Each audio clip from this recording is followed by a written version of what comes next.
قال حدثنا محمد بن أبي يعقوب الكرماني قال حدثنا حسان بن إبراهيم قال حدثنا يونس قال محمد أخبرني سالم أن عبد الله بن عمر أخبره أنه طلق امرأته وهي حائض فذكر عمر للنبي صلى الله عليه وسلم فتغيظ فيه رسول الله صلى الله عليه وسلم ثم قال ليراجعها ثم ليمسكها حتى تطهر ثم تحيد فتطهر فإن بدا له أن يطلقها فليطلقها.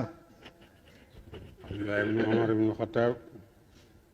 dafa fase jabaram te fekk mi ngi am mbërëg sidina Omar ñëw wax ko yonent ne ko Ibnu Omar fase na jabaram te bi mu koy fase mi ngi am mbërëg yonent mer ne déedéet jigéen ji am mbërëg kenn du ko fase ne ko na ko fayli ba mu laab ba mbërëgati ba laab mbërëg moom soog koo fase su ko bëggee fase waaye jigéen ji am mbërëg kenn du ko fase ca mbërëg moom ndax guddal edd la